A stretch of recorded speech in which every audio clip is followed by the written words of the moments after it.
on? This is another episode of SOFREP Radio, and I am your host, Rad, and I am kicking it today with former Major of the United States Marine Corps, 0311, that is infantry, Lee Stuckey, who also is running AHEROUSA.org, or if I could better say, participating, working with.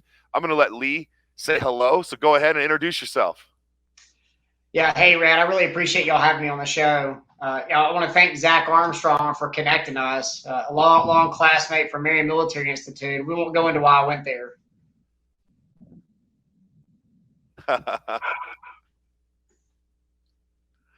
Wonderful. Yeah, Zach was a great guest. I look forward to talking to him again. I actually, what a great episode. Go check that out if you're listening to SOFREP. I also just want to say real quick to those of you listening, you can save half off your SOFREP.com membership right now if you go and register with podcast offer. If you go to SOFREP.com/podcast offer, which is because you're listening to me and Lee talk, we'll give you half off. So make sure you go check that out. So let's kick the interview. Yeah. Okay. So Lee, you joined the Marines because why? So to back up a little bit, a couple years before that, I was mischievous. We'll leave it at that. And I was offered the opportunity to go to military school. My parents said you can go to military school or juvie, and I chose A. So I went to military school. And while I was at military school, I remember specifically a Staff Sergeant Sutton, who was a reconnaissance Marine. And I mean, the guy knew exactly what he wanted to do all the time, the way he carried himself, just everything about him was what I admired. And after I graduated from Marion Military Institute, I went on to Auburn. I had a really good time at Auburn my freshman year. I had a negative GPA. And I told myself at this point, if I continue with a negative GPA, I'm not going to amount to anything. And I looked back on my life and remembered Staff Sergeant Sutton, and I went and joined the Marine Corps. My parents were terrified. My mom asked me who I was going to visit at Parris Island. And I said, no, Mom, it's not an island. It's boot camp. And my dad said, I will buy you a new truck. I'll buy you a new four-wheeler. I'll buy you whatever you want. You are not going in the Marine Corps. And I said, Dad, I'm not good right now. At some point in my life, I'll be able to buy my own truck and buy my own four-wheeler, but I need a change or I'm never going to be successful. And as soon as I went off, when I came back, he went from, concerned parent to proud father. And after that, my older brother joined a year later and went in the Marine Corps as well. So we were the first Marines in the family, and it went from fear to admiration within that first couple of years. And so when you went in to be a 0311, which is infantry, and what transpired from that? What was your weapon of choice? Tell my listener that's listening. Yeah, so I started at 0311, and 0331 was a machine gunner. Actually, I was a contract mortarman, 0341. So back then when we went through school of infantry, you had to finish the complete infantry course, and then after that, you went to a specialty weapon. And I showed up, and on my paper it said mortarman. I didn't know what a mortar was. And this sergeant came up to me and grabbed me and said, Stuckey, do you want to shoot a potato gun or do you want to shoot a man's gun? And I was like, a man's gun. He's like, you're going to be a machine gunner. You're not going to shoot potatoes. And so he made me a machine gunner in that interaction. And so I became a machine gunner after that. And I toted the 240 Bravo, which shoots about 1,000 rounds per minute on the cycle rate. I toted that thing for about six and a half years, to a point to where I walked like this permanently for a while from carrying it on our backs and heights. But I love that weapon, and I knew that weapon in and out. I actually slept in the sleep. Oh, so you just carried on your shoulder, just like someone. Yeah, the crucifix carry. Yeah, so I carried it through like Vietnam on your shoulder. Yeah, right. Yeah. That was my best friend, and I literally slept in a sleeping bag with that thing for years. Oh wow. Yeah, the 240 Bravo, that's like a 7.62 round, right? Like by 54, maybe I'm wrong, correct? Yeah, so we had, if I'm wrong, yeah, we actually had 7.62. Yeah, the Golf and then the Bravo. The Golf, you would have to adjust the regulator, the gas regulator. So at the fastest, it will shoot about 950 to 1,000 bullets a minute. I mean, The terrible thing they don't tell you is, by the way, you're not just carrying that on flat land. There's a thing called Machine Gun Hill out in 29 Palms, California, and you got to run straight up the hill with all the ammo. Yeah, it gets challenging, but I'll tell you, my fitness has never seen a better time than the Marine Corps. I bet, right? Pull up king, probably, sir. Yeah. No, it was a good though, and through being enlisted, I wanted to be enlisted, and I wanted to know what the Marines were going through, and what it felt like to start at the bottom, and then as I got to where I was getting promoted to sergeant and looking at picking up staff and CO, I wanted to be an officer, and I served with some officers in one of the tours, and I didn't really appreciate them and some of the ethical and moral decisions they made, and I wanted to be a good one. I wanted to be one with ethics and morals, and I wanted to make sure that I was taking care of my Marines. And that's the reason I got a commission. I was at a point to where I started fighting professional mixed martial arts. I was looking, I had that dream to be on the next Ultimate Fighter, and I was going to get out and fight, and that was going to be my focus. Is running a restaurant with my brother, who got out and helped run Zoe's Kitchen. And I was going to be a restaurateur and an MMA fighter and try to get into the UFC. And I told myself, I need to give it a chance. I want to get a commission. I want to be in a position to where I can take care of the Marines under me. If I don't enjoy it, I'll get out at 4 years as a captain, and I'll go on and continue fighting and run restaurants. If I like it, I'll stay in. I ended up staying in and doing 23 years. 23 commendable years. Wow. Well, thanks. From a grateful nation. Yeah, I appreciate it. Appreciate that. That's legit. Yeah. And, how tall are you? Because they usually give the 240 to someone who's like 5'6". I'm 5'6" now. I was 5'9" when I started carrying it, but I lost 3 inches. Yeah. Yeah. It's on my VA disability. Yeah. So. Right. Yeah. I got a good friend. He was 5'2". And he was also 0311 here from Utah. I'll give him his call signs, Razor. Give him a shout out. And he just sent me a picture one time of him with his entire rucksack, the same size as him, and he's got to go up the hill, And I'm just like, I never had so much more respect for Marines, even coming from an Army son to joining the Air Force myself, in a military family. We always joked about Marines, but man, no. Chesty. All right. Lord and Savior of all war. All right. For everyone. Chesty watches over. And if you don't know, you will know, because that's who's really watching over you is Chesty. So, yeah. So I'll tell you, one of the things that made me want to get promoted more than anything is in a machine gun team, you have 3 people. You have the gunner, the team leader, and the ammo guy. The ammo bearer carries all the ammo bearer. And so they don't tell you they're going to fill up your pack with all the ammo. And I remember looking like a turtle, like your friend probably looked with that giant pack filled. And I was running up the hill, and as I'm running straight up the hill, I went backwards and fell back down the hill, and I couldn't even get myself up, to where my team had to get me up and unload the ammo and pick me back up. And from that day forward, I was going to be a gunner. I'm moving up to the gun. I want to stay a gunner. I don't even care about being a team leader, but I'm not carrying this ammo anymore. Yeah.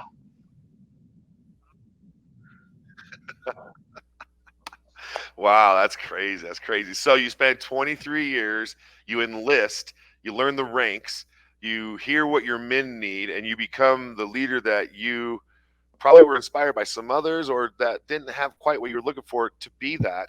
And then now you've gotten out, you decommissioned from the Marine Corps a little bit, and you saw a need to create, or help me understand, AHEROUSA.org. And before you do, I know there's outdoors and hunting and fishing and sports, and you just connect people with all sorts of opportunity. So tell me about that.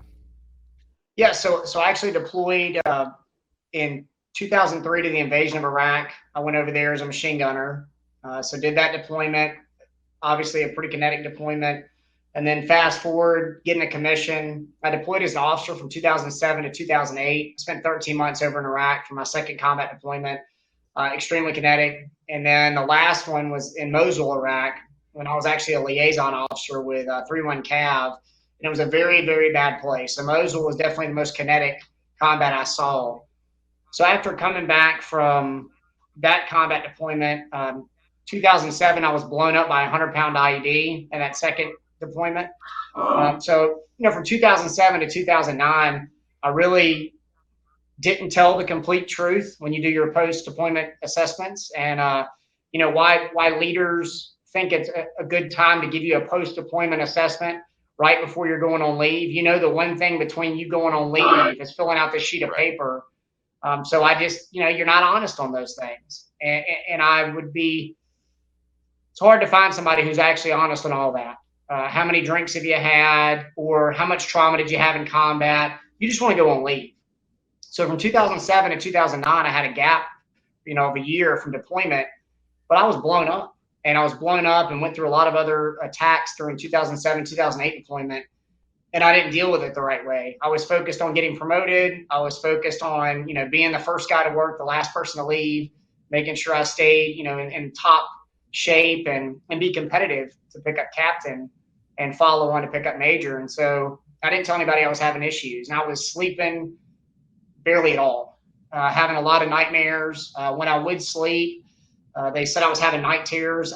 I thought I was wet in the bed for a long time, and I was very embarrassed. Obviously, a single guy dating a girl, and when she wakes up, the bed's wet, and I thought I was wetting the bed, but I was having night terrors, and my body actually thought, I was burning, and so I would just sweat profusely.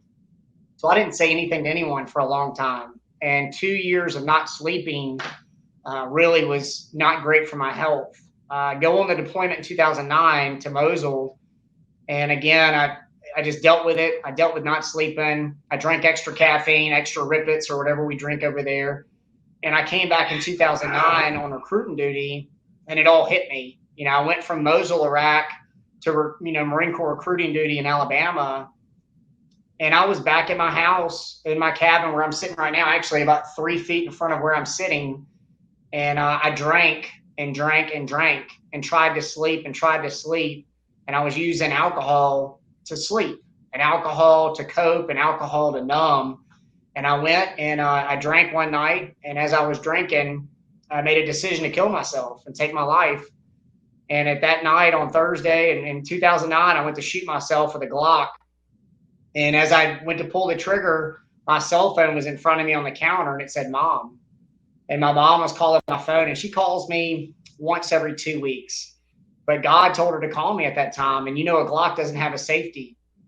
So she had that much time to call me, and it rang through, and I answered the phone. Yeah, I didn't know that. Yeah, so I answered the phone, and I was crying, and my mom was concerned. And so she came out here, and I didn't do it. Took my guns, and she went and got me help. And I went and saw people, and my commander at the time, the major, was like, "Why didn't you ever tell me?" Like, I didn't want to tell anybody I was weak. I'm a Marine officer. I'm supposed to be, the alpha male. I'm supposed to portray this person of strength. I didn't want to tell anyone I was going through these issues. And so I just didn't. And I masked it until it was almost too late. And so after I went through, getting help and figuring out what was wrong with me, I questioned myself. Why am I a sissy? Why am I so weak? Why am I not being a man and a stronger person? And I finally thought about it for a long time and realized that if you go through a lot of trauma, if you go through combat, if you get blown up, or even if you're a civilian and you just go through a catastrophic event or something that scars you and you don't have issues, you're actually probably a sociopath. And so the fact that I was having issues after I'd gone through combat and after I was struggling meant that I was a normal person having to go through abnormal events in my life. And so now I realize that I've had to go through those things. So now how can I put the pieces of the puzzle back together? Because I'm not a weak man. I'm a person who had to go to combat. And I'm a person that was sent over there to take care of others and lead Marines. And now when I come back, I've got to put the pieces of the puzzle back together. And so I immediately went out and said, if I'm going through this stuff, I have other Marines that are going through stuff. And it's not suck it up, buttercup. It's not, hey, Marines, keep driving. We got to take a time out and take a knee every once in a while and really take an assessment of our Marines and our soldiers and our airmen. And we got to look at them and say, hey, listen, I make mistakes. I've been hurt. I've gone through trauma. this is how I got through my trauma. And as I got older and as I started realizing how powerful it was to tell people you were having issues, I realized then that this was my purpose. And so I opened up the farm. I had 104 acres at the time. When I bought this farm from the invasion of Iraq money, I used that. I never told anyone I had a farm. This was my bow hunting place. And I was like, nobody knows about it. Once I opened this farm up and I started letting veterans come out here and hunt whitetail, God blessed me with just enough money to buy the farm next door. And once I opened up that property, God blessed me with just enough to buy the next place. And now the farm has grown exponentially. And now the programs have gone from hunting whitetail to hunting in 40 countries and 40 states and 8 countries. And doing everything from, when we started, it was whitetail hunting because that's what I love to do. But I quickly realized that everyone doesn't like to hunt whitetail. Some people like to fish. Some people like to ride motorcycles. So we started programs and we started growing programs at AHERO, which is America's Heroes in Joy and Recreation Outdoors. And we want to cover anything that we could possibly do to connect veterans and first responders together so they can heal together. If it's Cup of Joe for AHERO, that's a coffee program. We'll pay for you wherever you live to go have coffee with veterans and first responders to start the conversation. If it's equine program, we'll connect you to an equine program so you can get healed. You can heal through horses. Whatever it is not the important thing. The important thing is getting like-minded individuals together so we can heal together. So we can realize, hey, you're not alone. We're all going through this stuff. By the way, this is what I was taking from the VA, 36 pills. This is what I'm taking now, nothing. I'm sleeping so much better. And, I'm going to say I'm not a doctor, so I'm not telling anybody out there to not take medicine. But when your pills have all these warning labels on the side of them, and they give you a grocery bag full of them, and you don't know which color does what, which thing mixes with this thing will kill you, which thing, this might heighten suicide. Why would you pour that in a bucket and see when the bomb's going to go off? So just the ability to bring veterans together and first responders and say, hey, listen, these are the mistakes I've made. This is how I got through them. This is the obstacle that I came in contact with. This is how I got through that obstacle. And just educate our veterans, our first responders, and our families on how we can heal together. We're never going to be 100%. I mean, let's face it, after 12 years old, we're losing percentage after that.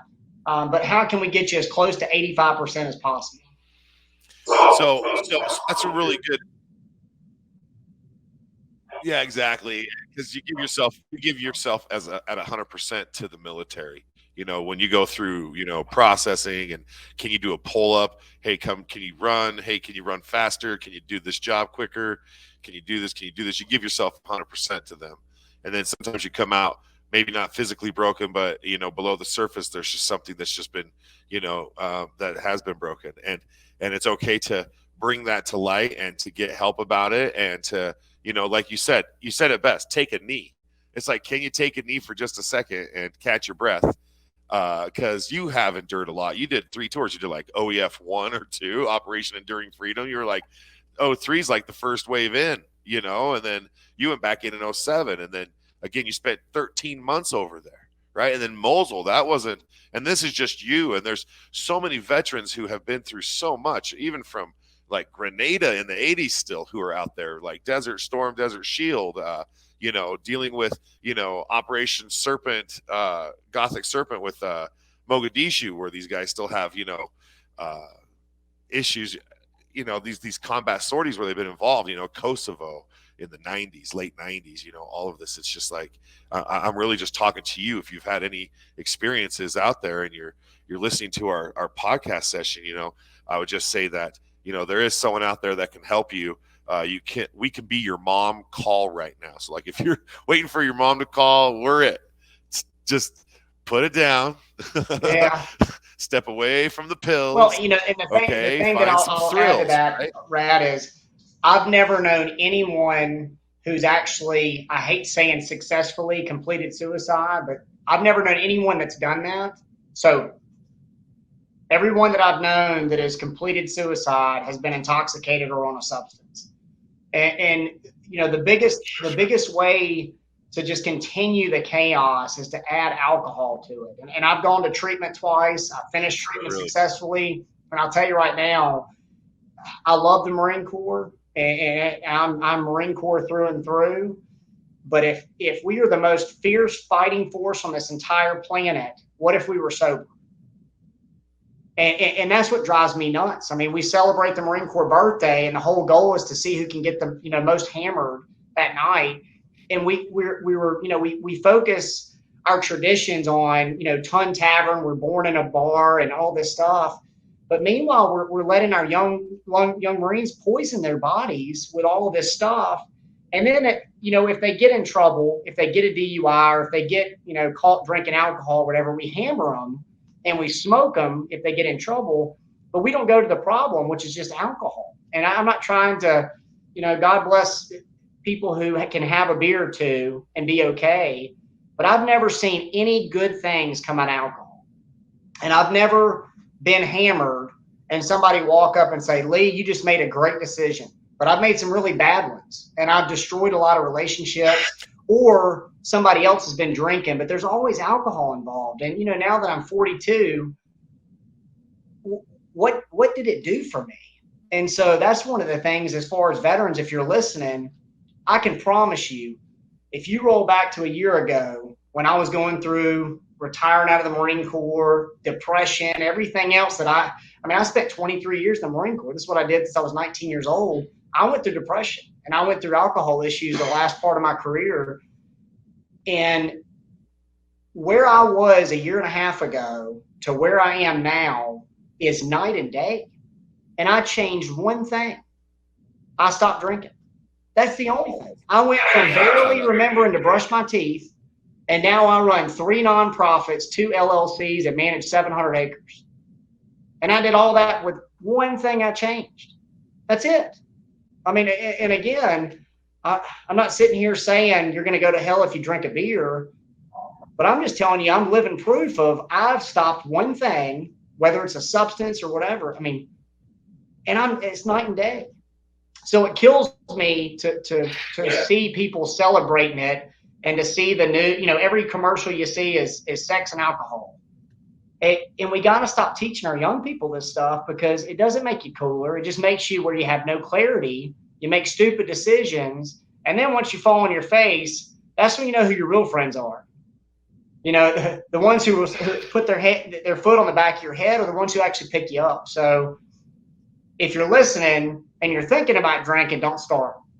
If you've been drinking and there's chaos in your life, just stop it for a little while and watch it clear up. Yeah, just try to go as long as you can. No one's telling you to be a quitter. You just say, hey, I don't want to drink right this second. Give me 30 more seconds.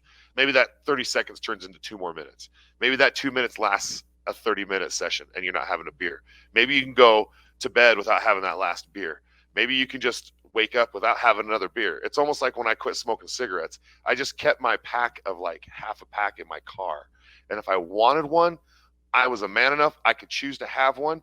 But I also told myself I was man enough to not want one. I was like, I don't need one if I don't want one. And I had them there. I figured if I threw it all away, I would go and buy it again because I didn't have it. And I was like, well, I need to have it. So I'd go buy it. But if I had it, I could say I was stronger than it.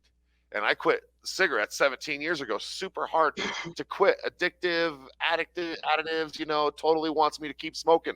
They want them Camel Cash, bro.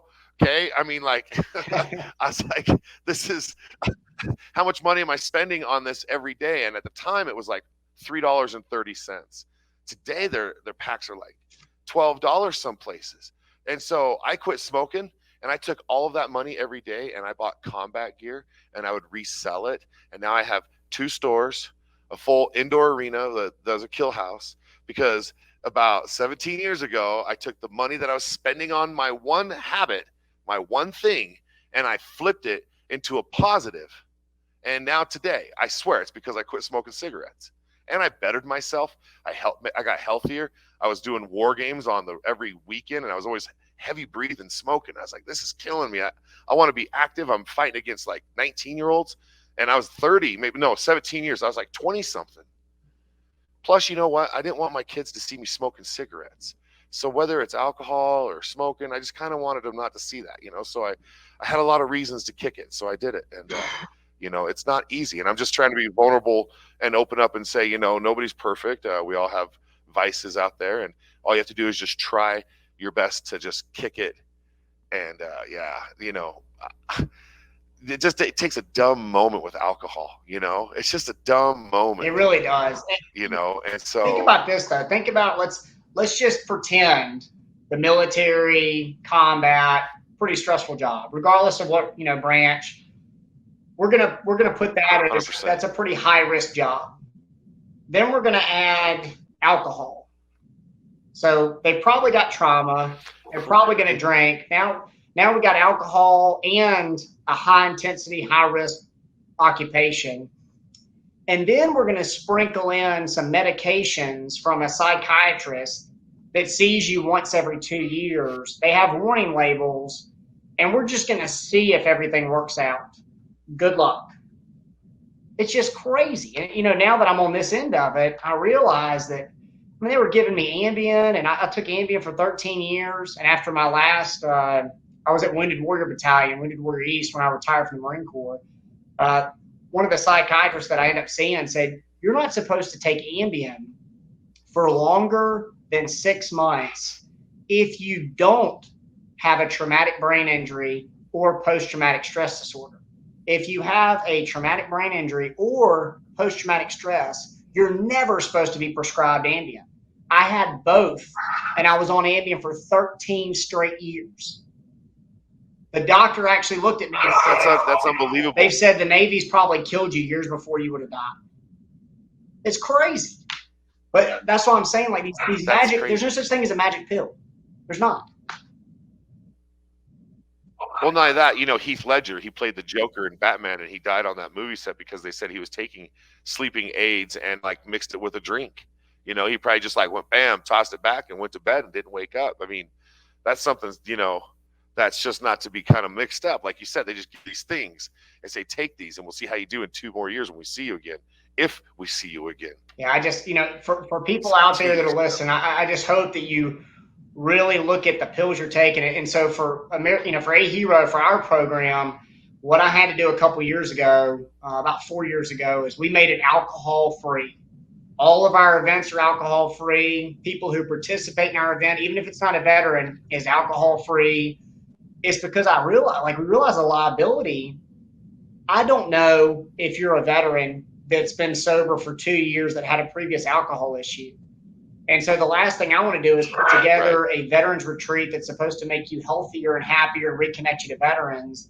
And then I just happen to get alcohol donated, because I've been to some veteran nonprofits that alcohol is flowing, and it's just a bad deal. And so if I invite this person, like I invite Rad, I didn't know you've been sober for a couple of years. Your wife lets you come to the event, and I offer you alcohol, maybe peer pressure you a little bit, you know, hey, it's just a few drinks, and then you fall off the wagon at my nonprofit event.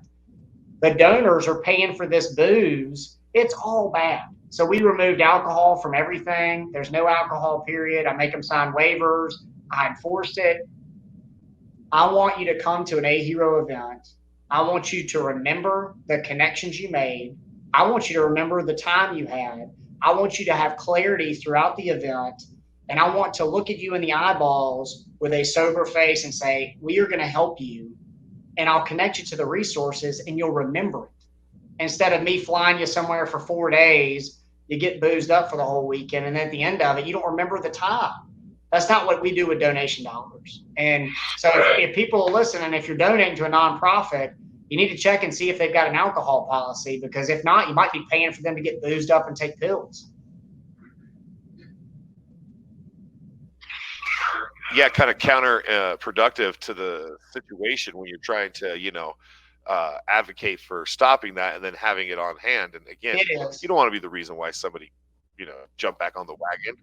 Yeah. Well, and everybody, but it's a cultural thing. You're right, because it's the Labor Day barbecue. It's it's a cultural thing, right? It's the 4th of July with the grill and a cold one. It's the ballpark with the cold one and a hot dog. It's the, we see it, it's everywhere.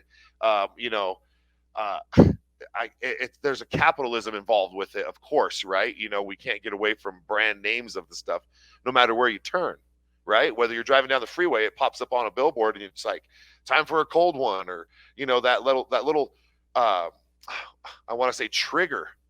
They're everywhere, which is why it's such a hard thing to kick with alcohol. Which is why what you're saying makes sense. If you're going to come to the event, you come to the event to be a dry event, right? Like, yeah, okay, cool. Have some Mountain Dew or whatever other things you want to have, but at least just not the alcohol. Like, yeah. By the second day at the event, I can usually tell if somebody's bad, and I'll tell everybody, like, I'll tell everyone, open kimono, like, hey, I've been to treatment. I liked it so much, I went twice. I'm very open with everyone about it. And I tell everybody, like, I went through this stuff, and this is the reason you're not drinking this weekend. If you have any issues throughout the weekend, if you have DTs, if you're shaken, if you don't feel good and you are a heavy drinker, please come see me in confidence. And then I've actually taken people from that event and flown them out to Warrior's Heart within a week, which is a fabulous place out in Texas, in San Antonio, Texas, called Warrior's Heart. And I've flown veterans out there within a week to go get treatment because they needed treatment. I'm not going to judge anyone who's going through issues. The whole purpose of coming to an AHERO event is for me to find out what that perceived gap is, what that thing is that you feel is just killing your life or ruining progression. And then I'm going to connect you to that resource to where that issue's gone, whether it be anger management, whether it be alcohol treatment, whether it be finances, getting you in touch with a financial counselor, VA benefits, whatever those things are, our team will connect you and work to connect you with that thing to get help in that area. So when you leave on Sunday, you have hope. Sure. You have hope and you have resolution coming. Sure. That's a wonderful thing that you do. Now, is there a way that through, is it AHEROUSA.org that a veteran or first responder alike out there listening can reach out and start the process to open up to you guys and say, hey, what's up? Yeah, AHEROUSA.org. And we started with just Purple Heart recipients from Afghanistan and Iraq. And then after doing that for a couple of years back in 2010, we realized that we weren't taking care of our Vietnam veterans. And so we opened that up. And then we realized that there were people who didn't have a Purple Heart who would commit suicide. So we opened it up to combat veterans. And then this past year, I had a really good friend of mine, Jeff Parker, who works at Jaeger Pro as one of their marketing directors. And he said, Lee, we don't have a relaxing time coming back. When y'all go to war, you come back as a military member and you're safe at home in America. We go to combat every day as police officers. We're constantly in harm's way, and we don't have a VA. We don't have the resources veterans do. And so that made me think about it, and I pulled my board in, and it was a unanimous vote, and we opened it up to first responders, and we're going to help them. There's not a VA for them. We're going to support them. We'll get them resources to help them. And so now we support veterans and first responders. And to date, we brought in about 11,000 veterans, and we've stopped hundreds of suicides with the fantastic community that we have at AHERO. And it's not me. It's not Lee Stuckey. There's no way I could do this. It's all of the people that give of their time. It's all the boat owners in Pensacola and Orange Beach. It's the people who open up their farms in Macon County and Shorter, Alabama. I mean, people all over the country that open their arms up for AHERO because they know that we're just trying to save lives.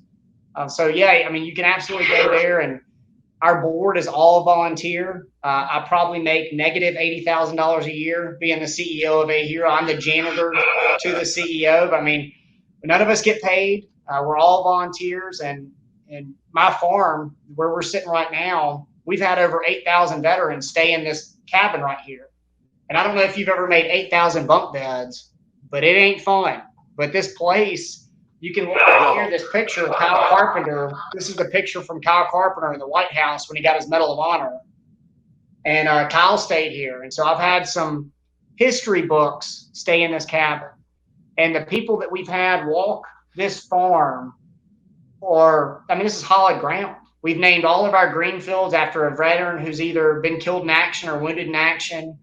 I've had Navy Cross recipients, Medal of Honor recipients, people who've actually given their life for America, have died overseas, been brought back miraculously, have come out here and enjoyed outdoor recreation. And so I'm just very humbled to be the gatekeeper and pay the light bill to bring these well-deserving veterans and first responders out here to enjoy this. It's a very commendable thing that you're doing, and it is true. That's cool. The picture you have over there, Carpenter, right, in the gold frame right there. Maybe you can turn your camera just a little bit so we can see that. Pull in a little bit. It's just right there. Yeah, right there. No, that's cool. No, that's way cool. And so 8,000 different veterans coming through your cabin that you're at right now, let alone all around the country. And you've said 8 countries, but you go and shoot whitetail. You guys go fly fishing, probably river rafting. What I find to be fun is I find solace working with veterans here locally in Utah is we do airsoft war games. And so, this gives them that opportunity to come out and put some of that battle rattle that they've worn all the time, bump the elbows with people who maybe could never join because of asthma, but they would be Captain America if they had a chance. And so this guy who maybe went and did that, he becomes this professional football player, if you will, or baseball player to these guys. And they're like, oh my gosh, dude. And he's like, yeah, hey, let me teach you how to wear your boots a little better. Or let me teach you how to blouse up your, don't get no bugs inside your uniform, while we're playing war games with these younger kids. And so they almost become a mentor immediately out there, with their stories and their heroics. I've worked with also thousands of different veterans over the course of 20 years running war games here. It's just been a huge, outlet for them. I've got guys who are former Green Berets who've been blown up, who are, doing courses again, being able to teach and give some, room clearing knowledge to individuals who are eager to learn from them, just in a simple sporting of war games. And with you having all these acres, all you would need is a couple acres to host some trench warfare, airsoft war games. And you let me know, because I know a guy. Okay, I know a guy. I swear it. I'll bring you in. Come out there and play some war games. The disclaimer, though, so I got back from the invasion back in 2003, and we did military operation urban terrain. So we were raiding houses for 7 months, raiding villages for 7 months. And I came back, and I'd been back in the States for maybe a week. And my buddy invited me to play paintball. And I'd never played paintball. I didn't even know I kind of knew what it was, but I didn't know. And so I was chest kicking people and just laying the law down. I killed everybody out there. My buddy comes up and shakes me. He's like, dude, this is my 10-year-old cousin's birthday. What are you doing? I was just swatting kids. Yeah. Be careful who you invite to birthday parties.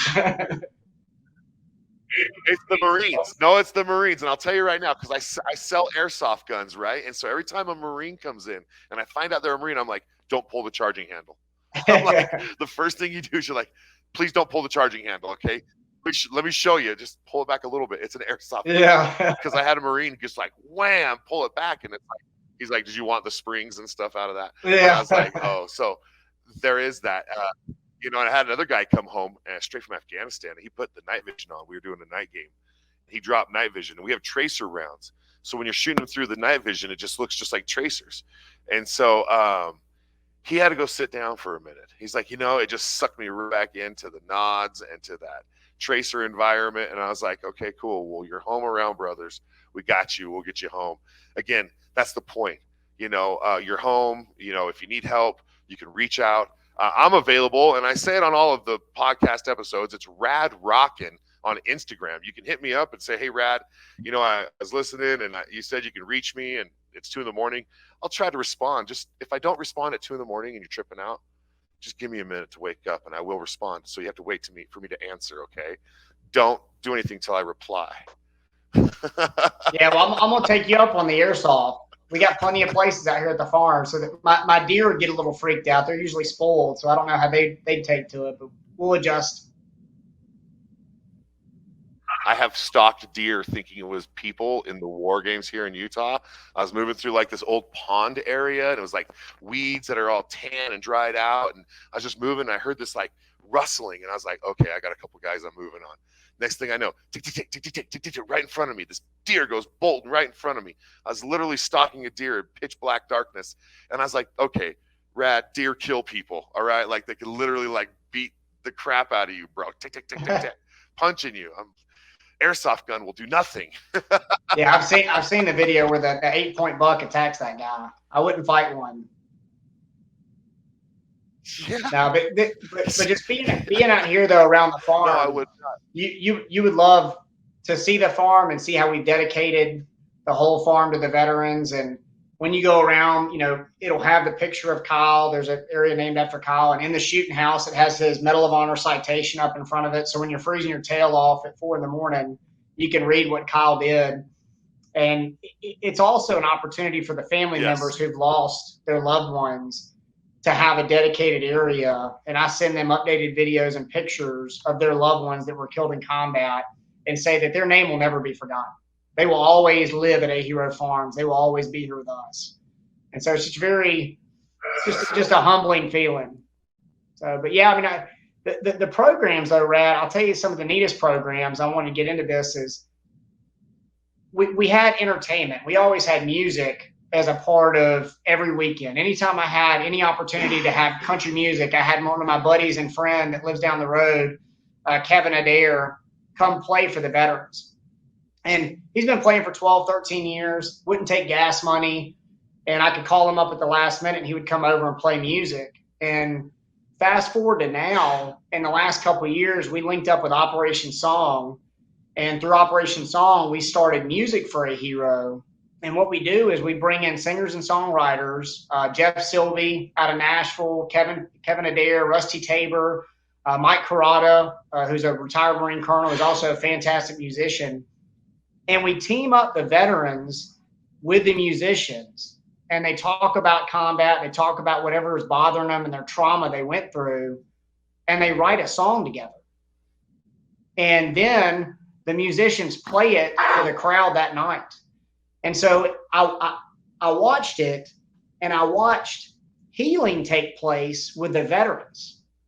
And the veterans were healing through talking about the things they went through. And then at the end of it, you can see the admiration from the musicians, and they were a part of this healing process. There was no alcohol involved. There was no pill needed. They had hugs, they had tears, they had happiness, they had stories. And at the end of it, I watched healing take place through music. And so we've really adopted this Music for AHERO. So much we do it once a quarter now. And Kevin Adair is he's the main guy that runs Music for AHERO. And I wanted him to play for your listeners, if you don't mind.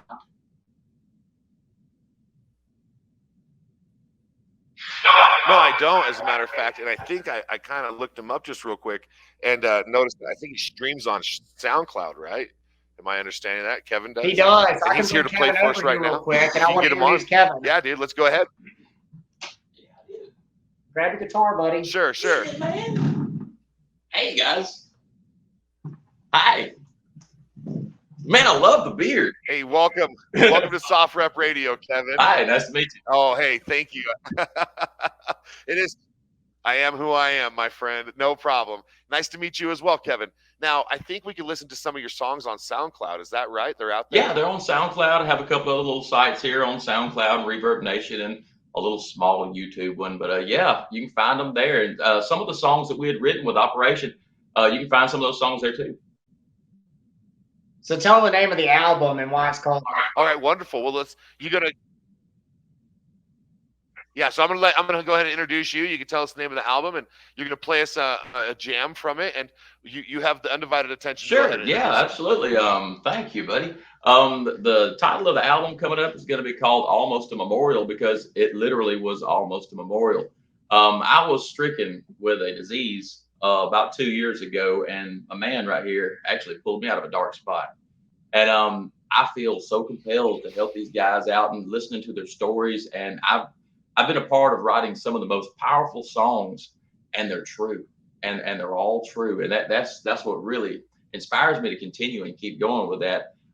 We put together a compilation of albums, a compilation of songs, Almost Memorial, and some of those songs I'm going to dedicate to AHERO, and we're going to try to raise a little money and help some guys out. Help me, help others. That's what we're trying to do. Okay, well, let's hear Sure. it, dude. I love it. All right, this is Tell them the story about Pretty Thing real quick. Sure, yeah, okay. And I think a lot of folks can actually relate to this. It's when you really miss somebody. Years ago, I was out playing and, just chasing a dream. And I had my little girl call me in the middle of the night one time. It was on a Wednesday. And she tells me, Daddy, I can't sleep. And so I was like, why? What's wrong, baby? She goes, well, I miss you. And so when your baby girl tells you something like that, you got to make a move. And so I did. I was in North Carolina, and I came all the way back to Alabama that night. So I saw her before she went to school the next morning. And this song's called Pretty Thing. And I'm pretty sure a lot of our guys overseas right now, they might be thinking about their pretty thing at home. So, Pretty Thing isn't me. it's not Lee. I mean, it should be. It should be my man. This should be him. Okay, so this is going to be on the album here, right? It's coming album. It's called Pretty Thing. I hope you like it.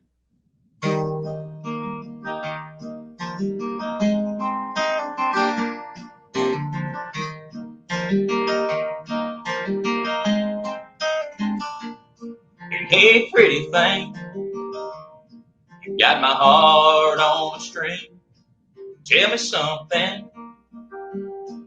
Are you doing anything tonight? 'Cause I get a little lonely when you're not around. And I really get to missing the sound of your voice late at night. Are you coming back soon? Are you coming back soon to me?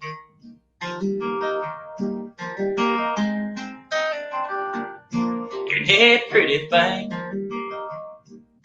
you sure do make me smile. When I see you, I'm gonna hold you a little while, because I get a little lonely when you're not around. And I really get to missing the sound of your voice late at night. Are you coming back soon? Are you coming back soon to me?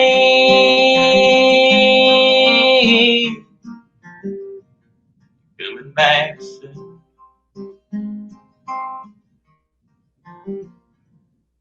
Yeah, pretty thing, you got my heart on a string. I tell you something, it sure is good to see you tonight.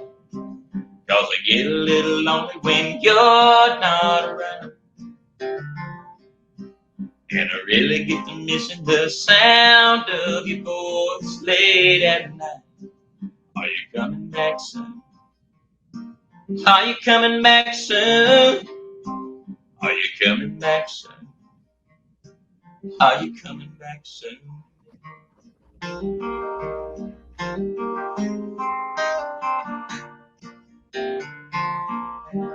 There we go. Pretty thing. Yeah. Oh, there you go. Thanks, buddy. That was really nice. Thank you. That's really nice. Thank Yeah, you're very nice. Yeah. No, I like it. Thanks. I did. And I think that you're the first song I've had on my episode. Hey, man, happy to be Thank there. you for being Thanks. my first musical act. Oh, Okay, yeah, I that's great. appreciate that. And that is fabulous. Yes, and you've just opened the door for more. Perfect. And I love it. And I thought that was wonderful. Awesome. So I am now just a whole new opening of a show is going to happen. Let's see what you did, Lee. That's awesome. I travel with a band. I'm so excited. Oh, man. I love this. I'll tell you that the thing that made me really look deep into what's going on with Kevin is we've been raising money for the last 11 years, and I found out he had diabetes, and I stopped raising money for AHERO, and we shifted to raising money for him to help him. He couldn't work, he couldn't pay for his insulin, and our AHERO community stepped up and has kept him alive for the last 2 years. Sure did. to the point of where I had a meeting to talk about AHERO with a guy named Todd Holt, who owns Point Broadband, and one of the most godly, great men I've ever met. I sat down with him for the first time and just wanted to introduce myself, introduce the program and AHERO. And I told him about Kevin, but I really wanted to bless Todd because Todd was excited to tell me his two of his boys were led their worship and were musicians. And we were going to record an album for Kevin with Jeff Sylvie, who's a fantastic producer, singer-songwriter. Jeff Sylvie is the man. And I wanted to invite his two sons. And so I was telling him what Kevin's been through with diabetes. He was struggling to get a pump and he had to pay for an insulin pump and he didn't have the money. And Kevin's always upbeat. Kevin's always upbeat and happy. And about a week before I sat down with Todd, I said, Kevin, how's everything going? He goes, well, it's good, except I can't get a pump because I can't afford it. And I was like, Kevin, how much are they? He said, $11,000. And I can't do it. And I was like, Kevin, $11,000 isn't a lot. He goes, I'm not worth anything at all. And he looked at me and said, I'm not worth anything. I was like, yeah, you are. You're worth a lot. You're worth $11,000. Just Kevin right here, bro. Look. Yeah. There's my man right there. And so I told Todd Holt the same story. That's what you're worth, bro. Yeah, and I told Todd Holt the same story, and he stopped me. And I didn't tell him this for the reason. I just told him because I want to share a blessing with him, so his sons could record with him and play with him. He said, Lee, I'm paying for his pump. And I was like, what do you mean, sir? He goes, I'm going to buy Kevin's insulin pump, and out of his personal check, that man who has never met me until that day, has never met him until the other day, wrote a check and bought him an insulin pump to keep him alive. Sure did, man. Saved my life. Saved my life. But that guy probably knew diabetes and knew someone like Kevin and said, if there was a chance for me today to help someone again, I would. And he heard it and he answered that call. And I tell you what, anybody that comes into my shop, my retail shops, if I see, like when they reach up, I'll see like their little pump inserted in them or whatever. I'll say, are you diabetic? I was like, you type 1? Like, yeah. I was like, I give you 10% off your purchase. Yeah. I'm like, what? I'm like, yeah. I was like, you know why? Because what has it ever done for you? It's always just taken from you. Diabetes just takes from the youth and from the younger kids. And even as you get older, you start getting into diabetes at that age. I'm not saying it discriminates age. I'm just saying, these young kids, it's like, here's 10% off your war game stuff, bro. And they're like, they cry. They tell me they cry. And I'm not trying to make you cry. I'm just trying to give you something back because it takes from you, and growing up around a whole family of diabetics myself, if I had 11 grand to kick down for someone's pump, I would do it because I get it. 100%. Well, it's, that's awesome. Again, everything that happened for Kevin is not me. And I'm a Christian. Everything that's done through me is God. And I'm simply a vessel going and doing as I'm told. God tells me where to go, who to talk to. And as I've gotten older, when we were kids, my parents used to say, if you lay down with dogs, you'll get fleas. I finally get it now. And it's not miraculous things that continue to happen. It's that with the people I surround myself with. And, I stopped hanging out with people who were no good. And I started hanging out with a group of people, AHERO community, my AHERO tribe and family, and people who want to join that. And I want to spend time with people who want me to grow and want to see me grow physically, financially, emotionally, and most importantly, spiritually. And if you hang out with people who want to see you grow and want to see their tribe be better physically, financially, emotionally, and spiritually, and every day that's your routine, you're trying to wake up to grow in those 4 aspects, you're always going to be successful. You're going to go through struggles. You're going to go through hard times. But if you keep that core group of people that want to see you happy and grow, you're going to grow. If you hang out with people who are turds, you're probably going to be a turd. You're going to be a turd. You're probably going to be a turd. Yeah, it's who you surround yourself with. It really is. True. It really is. And as I've gone through this, I'm not 80. I'm not trying to pass words of wisdom. I'm only 42, but I still lived about 80 years in 42. And as I'm going through this life, it's like an EKG machine. I used to always, think about any time you've been successful and you've had this great thing happen. You never learn. You're just like, look at me, I'm great. Everyone told me, I got a trophy. I'm successful. Yeah. But you don't figure out like what happened there. And when you get down and like it's a terrible day, week, year, whatever, you have a pity party. You're like, poor me, life sucks. This is so rough. Why am I going through these struggles? That's when you should be figuring it out. When you're down at the bottom and when you're going through the lowest part of whatever that perceived issue is, what am I supposed to learn? Why did God put me here? What am I supposed to learn? Who am I supposed to meet? How am I supposed to grow from this painful experience? And just soak it up. Because then when you get back to the top of that mountain and you're up high, you're like, I know how I got back up here. And if your life is ever like this, you're dead. Yeah. The EKG machine means you're dead. There's no if there's no heartbeat. No, you're dead. Right. So it's never going to be, it's going to be one or the other. And don't have a pity party, but really try to learn when you're at your lowest. And when you're going through those struggles, when you're having relationship issues, when you're having financial issues, figure out how you got there so you don't repeat it. But don't just have a pity party. And when you're at the top, don't gloat and give the glory to God and the people that helped you get there. You didn't get there. You didn't get there by yourself. I promise you. Nobody ever does. No, retail stores and businesses don't get there without everybody helping them get there. It Absolutely. takes the community buying, from the merchant and having good products and reasonable, ideologies. I guess like the customer's always right, yes, but also how about buyer beware? It's like, oh, I could buy this alcohol. I should beware of it. If I do, you should buyer beware on all of these things. I think we forget about that. It's like buyer beware. It says it right there on the pack of smokes. Will kill you. Yeah. It's like, oh yeah, I know I want to be like Chris Ledoux, but maybe the Copenhagen maybe isn't good. Maybe it's not a good choice. Yeah, but maybe you can switch her and swallow her. I get it, but do you need that really to rope the bull? Do you? I'm very, very cautious of who I spend my time with because it's the one commodity you'll never get back.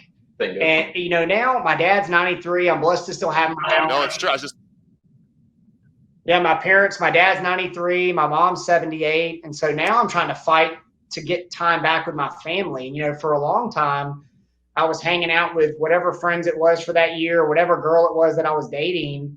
I don't know any of those people anymore, nor do I talk to them. And now I'm trying to get time back with my parents. And, I'm very fortunate to have a good relationship with all my siblings and parents. I know that's not always the case, but be careful and cautious of who you spend your time with and make sure that time is helping you grow as a person and get better. And it doesn't mean like somebody has to give you money or make you successful, but somebody that actually cares about you, that wants to see you be successful.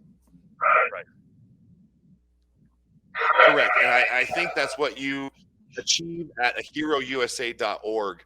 And, with that said, I would say that anyone out there that has a question, they can just reach out to you. Is that right? At AHEROUSA.org. And you guys will go ahead and vet them and go through the whole process of seeing where they would fit or point them in the direction of where they would work best with a team, correct? Absolutely. Yeah. AHEROUSA.org.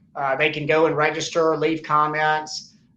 You can also email me at AHEROStuckey, STUCKEY @gmail. And the biggest thing is we want to stop everybody. We want to be that call. We want to be that phone call that gets you help. Or, if you're not, contemplating suicide and just want to get back on the right path, we want to help you do that as well. And the coolest thing we've started in the last year is a parallel effort with a group called Operation Phoenix, which is a nonprofit that we just started that trains veterans and first responders in wildland firefighting and prescribed burning and managing property. So after bringing in 11,000 veterans and first responders and hearing the usual issue is they're not satisfied with their employment. They don't have a purpose. They don't have pride and belonging anymore when they go to work. And so we want to retrain them. We'll certify them. We will pay for their certifications, and then we'll help them get employed, either private sector, federal, or state employment as a wildland firefighter, prescribed burn management, or through some of our new internet companies like Point Broadband, Todd Holt we talked about. We're discussing training veterans and first responders in that as well. But really just give you a new sense of purpose, connect you back with those veterans and first responders, those like-minded people, so we can help you grow in a better way. It's just really exciting stuff. And I'll tell you, after going through this for 12, almost 13 years running this nonprofit, we've lost some. We've lost 2 through the program, but we've saved a lot. And the echoed worst case scenario is always substances, whether it be alcohol or drugs, and it's always a lack of pride and belonging and a lack of purpose. Those 2 biggest things, their occupational goals and their substance abuse has been bad. And I buried my grandmother a couple of weeks ago, and she was 98, so she's back with my grandfather in heaven. And I hated to see her leave, but I'm glad she's happy and she's comfortable now. As I was burying her, they cremated her, and they dug a little post hole, and they poured her ashes at the cemetery. And I'm looking at the tombstones of my grandfather, who was a U.S. or a state senator and a circuit judge for 40-something years, U.S. Air Force captain. Both of them had accolades on their tombstones. And what really hit home was when they poured the ashes in that hole that was probably this big, that was it. Yeah. There was no car. There was no house. There was no helicopter. For anybody out there that has a helicopter, that's awesome. There was none of that stuff. It was just ashes. Nothing followed that ash. And so if anyone's out there living for things and living for items and living for material possessions, at the end, you're going to be put in the ground like a fruit tree, and there's no Mercedes going in the hole with you. And this is not a lecture, but it just really hit home to me because I am a person who has a lot of guns. I do like to hunt. I have a weird amount of guns. But it really made me think, what do we need all these material things for? Just be a good person, because when you leave, you have your legacy, you have how people remember you, and that's it. Correct. You don't take anything else with you. Your relationship. So Rad, we go to your funeral, hopefully 50, 60 years from now. What do you want them to say about you? And if you don't like what you think you'll hear, you got time to fix it. You got time to change it and to change your eulogy in motion. Oh, yeah. I've already found this. What you're talking about. See, I'm 44, so I got 2 years on. Oh, I can tell you're a lot more mature than I am. So much more mature. Yeah. No, I found this already. I've already came to my agreement that my time on earth is about my relationships that I build with each other and the people around me. I'm far past, needing anything of a gaudy nature my glasses. All right, let's take them off for a second. I'll give you the real me. So yeah, I have come to my own agreements on like where I'm going to be at the end of this day, and if my dad believed in it and I see him again, then I'll see him again. Okay. And if God is there and he looks at me and says, "Hey, Rad, welcome to heaven," I'll say, "Bro, what do you want me to do?" Okay. Because there you are.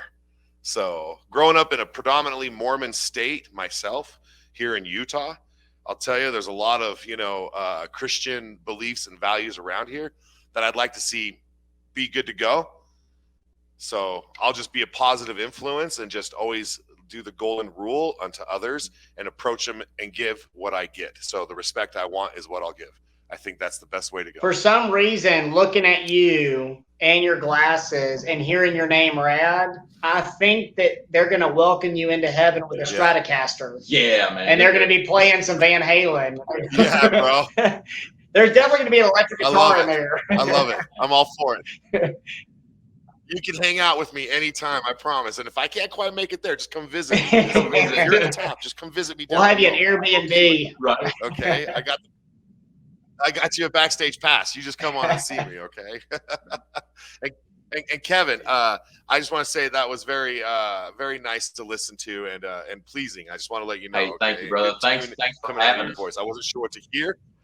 Yes. Yeah, you're welcome, and you sounded great. So I just want to. I want to just prop you up a little more. It's Kevin Adair, and that is on Reverb Nation and SoundCloud. So we'll put a link in the bottom, and anyone that's been listening will be able to go check out some more of your music catalog. Thanks for that. AHEROUSA.org is, yeah, you're welcome, is Lee Stuckey's brainchild and baby, and he's a conduit of positivity and a lighthouse in a big sea storm. So reach out to him if you need any assistance. And with that, is there anything else? Can I call it a good night show? Are we good? We have you back on another time and talk?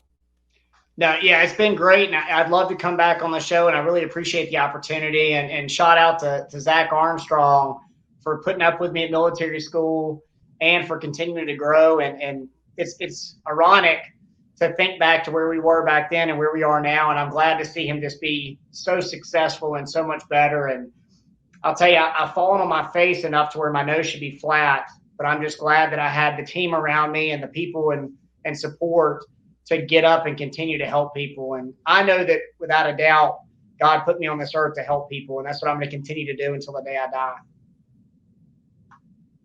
That's awesome. Awesome. And I just want to give a shout out to a listener that goes by, I believe I'm probably going to say the name wrong. It's Nima or Niyama, N-I-A-M. Okay. She recommended Zach.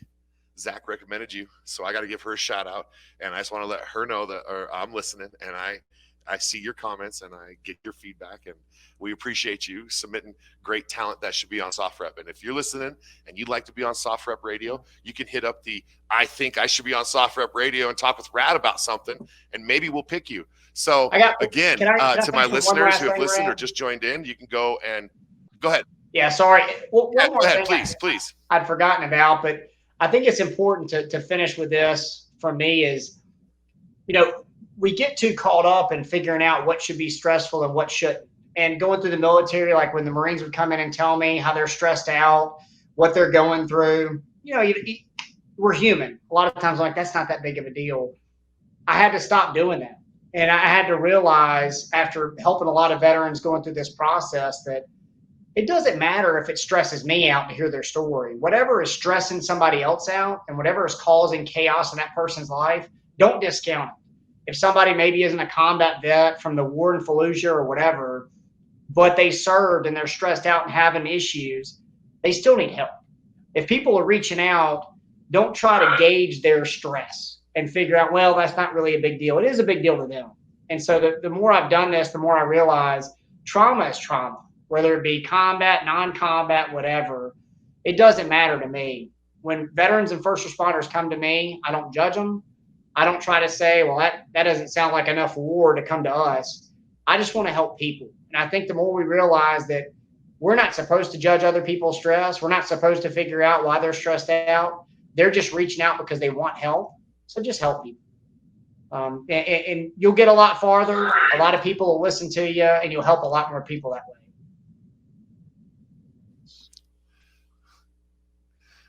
I love it.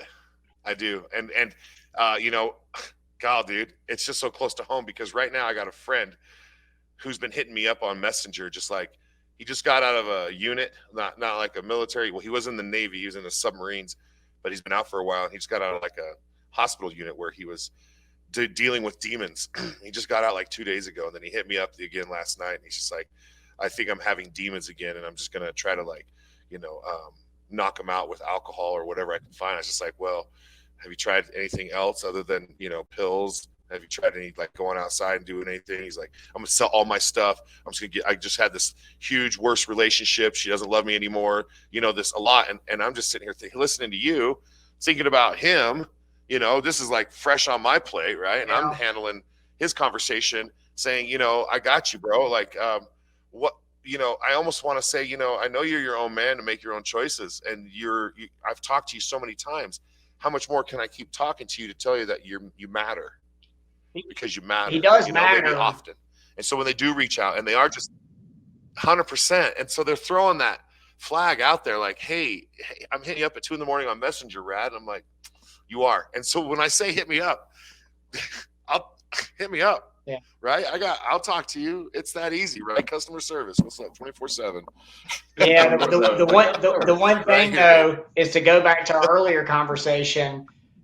If the guy's dealing with demons, he doesn't want to add spirits to the demon conversation. So drinking is just going to add I know. spirits to the demons. Oh, that's spirits. That's good. So true. It's so true. So again, let's just hit up AHEROUSA.org. If you're listening to me, you know I'm talking about you specifically, my friend. So hit up AHEROUSA.org and hit up Lee and go listen to some of Kevin's tunes and get to know some fly fishing and maybe tying a fly or riding a horse. Okay. And with that said, Lee and Kevin, thank you for joining us. And I'm going to say thank you from SOFREP Radio, our listeners, and the community. And my name is Rad, and I'm going to say peace.